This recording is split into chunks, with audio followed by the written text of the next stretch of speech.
Okay, so I'm just gonna go through all the poetic elements in chronological order.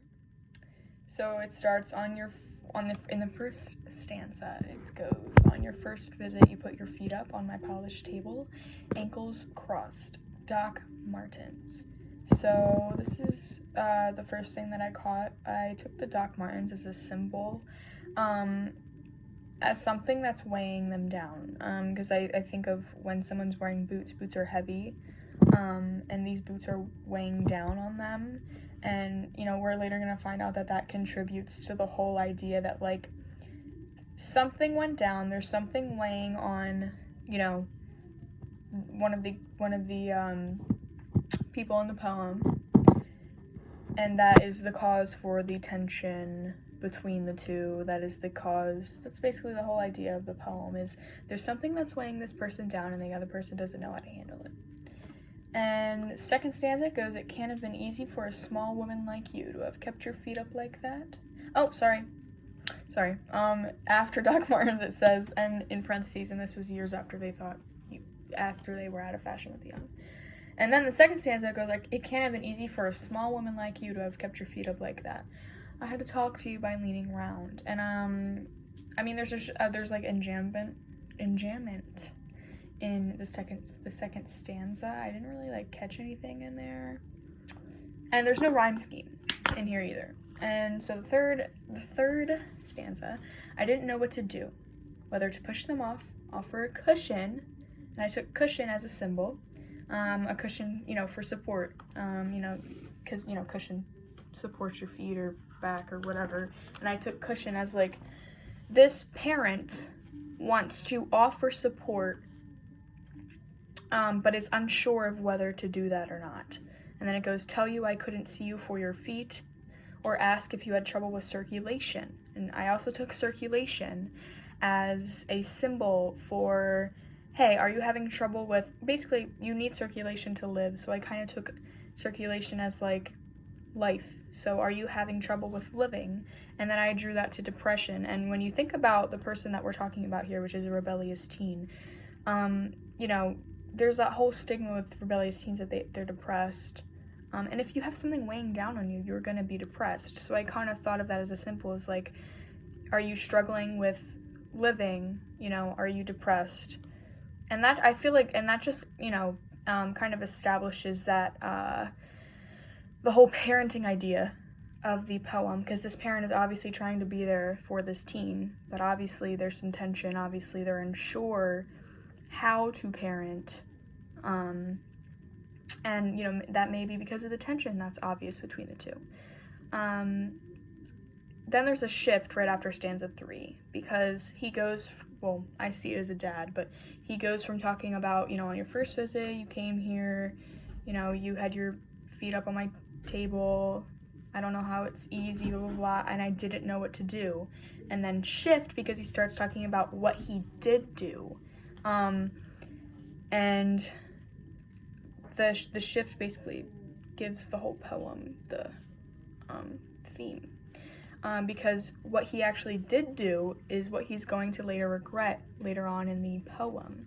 So then stanza 4 is, I did the sort of thing I always do. I just set a knife on one side and a fork on the other as if that were a customary greeting for souls.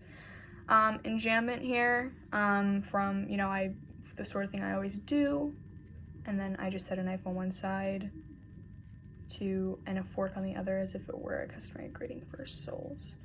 And that's all one sentence, because he's stating the one thing that he did, which seems so complex, because it's talking about, I set a knife on one side and a fork on the other, blah, blah, blah, blah. It's a long sentence, but it's one sentence in one stanza, which makes it seem complex. And maybe, this is almost making it seem like what he's doing is complex, contributing to the idea that parenting is complex, life is complex. So, it's hard finding boundaries, it's hard finding where the line is crossed. And then the 5th stanza, and kept my face blank. It must have been a test, because I never saw you do it again. Not here, not there, not here, not at home, not in a waiting room. So I see it, so there's an anaphora here, not at home, not in a waiting room. And I kind of took that as like, if they keep saying not here, not there, and it's basically just keep saying like what they didn't do. And I connected that to like, did the parent do enough? Like, there's still uncertainty, because they never saw their kid do it again, not here, not at home, not in a waiting room. So it's kind of like, it's kind of like giving off this like uncertain vibe, like, why didn't you do this? Why didn't you do this? And that totally connects to what the parent is feeling as well. It's like, why didn't I do this? Should I have done that? Should I have done that? The uncertainty, again, that's like the big thing about the poem, is uncertainty. And then the last stanza, you came again so many times, I must have passed, though feel I failed. I still don't know what you wanted me to do. So the whole you came again, so blah, blah, blah. So the I, and the I, that's repetition we see there of I. They're talking about themselves. You know, so basically talking about like, I didn't do this, I did this, but I didn't do this, I did this, and that's blaming yourself. That's like regretting like what you didn't do, regretting what you did do. And that's, again, the whole idea of the poem is like the uncertainty of life, like the uncertainty of parenting, the uncertainty of, you know, should I have done this, should I have done that, to be a better parent, to be a better person, to be a better whatever. So, you know, they're blaming themselves for, you know, the obvious rebellion, hence the Doc Martens, and, you know, the ankles crossed on the polished table, and the obvious tension between the two, which I know this is supposed to be chronological, but I am going to go back up to where it says, where the beginning of the poem, when it says, on your first visit, you put your feet up on my polished table, ankles crossed, Doc Martens. It can't have been easy, blah, blah, blah. I had to talk to you by leaning around. And I just kind of get this, like, awkward vibe from, you know, having to lean around, but, like, he's not saying anything about the feet on the table. He's trying to talk around it, and he's trying to tiptoe around it. Meaning he's trying to, it's, like, awkward. There's tension, obviously, but it's, like, there's a big elephant in the room. And that basically connects, you know, this whole idea of, basically that connects the idea that this is a parent and a child that don't necessarily have the best connection, best relationship, and there's a big elephant in the room, and the parent is trying to communicate with this kid and, you know, bond with this kid, but it's hard.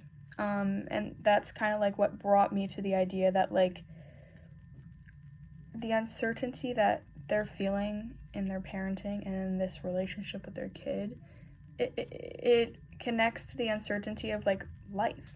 Like, you never know what to do in life. Like, you're regretful. Like, you know what I mean? So, yes, those are all the, why am I drawing a blank? Those are all of the devices I found in the